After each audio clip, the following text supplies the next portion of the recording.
This is the local and national news from Fabulous 103 FM, and it would be fabulous if you subscribed. It's easy. Click the subscribe button, and at the same time, click the like button too. It's believed that now, this morning, final departures of Thai Air Force planes have seen all Thai nationals from Sudan able to leave the country, now torn by a civil war, and arrive back here in Thailand. Both planes landed in Saudi Arabia, and those wishing to leave made their way from Sudan to Jeddah in coaches, as the Sudanese airport was deemed to be too volatile for the extraction to be done safely. Voting begins today in Thailand's general election for the new government. That's not voting for residents here, but instead for expats who are registered as living abroad.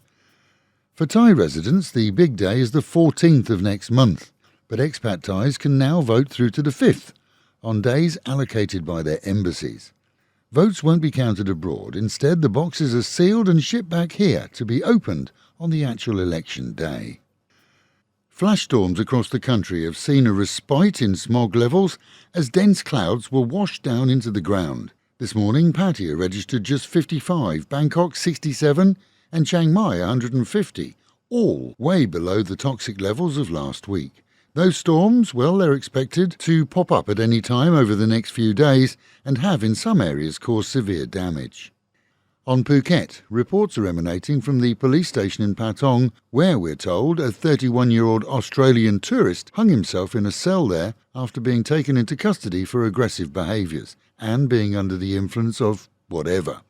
Either way, he was alone in a cell when he passed away, and the Australian embassy has been informed. A full autopsy has been ordered on the man, Matthew M. As we choose not to use his full name until his family is notified, it's believed that he used articles of his own clothing to create a noose, and CCTV was being scrutinised by officials yesterday. Meanwhile at home, police checks continue in nighttime venues around the city where non-Thais are asked to show proof of passport and valid visa. We're all advised to carry copies of both in our phone and ideally a laminated copy in our wallets to facilitate checks. For decades it's been the law here that all carry ID, as indeed it's the law in many European countries. But with the increased number of checks, the alternative could be arrest at the local police station while friends rummage through your drawers to find your papers, which isn't a great way to end an evening. In Rayong, a new electricity-generating turbine was put into operation this week, powered by natural gas. The fifth of a series of 8 intended for the project.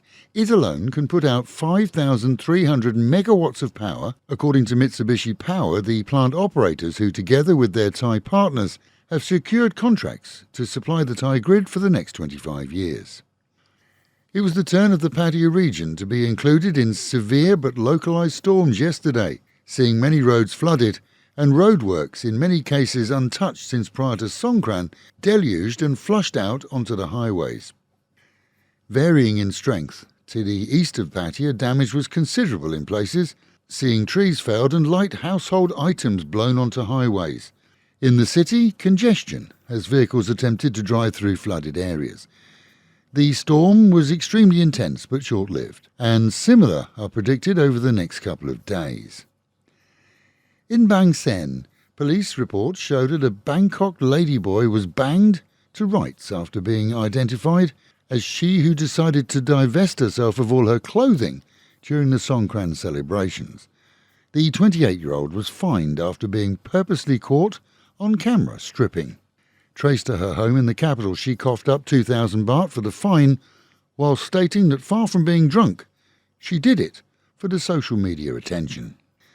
And with the Met Office promising highs today of 33 dropping down to 28, with the promise of wind and the chance of storms. Local and national news today from Fabulous 103 FM and Fabulous Pattaya Media Group. And to get a notification every time we release another bulletin or programme, like and subscribe to our channel, Fabulous Pattaya Media Group, by using the link below.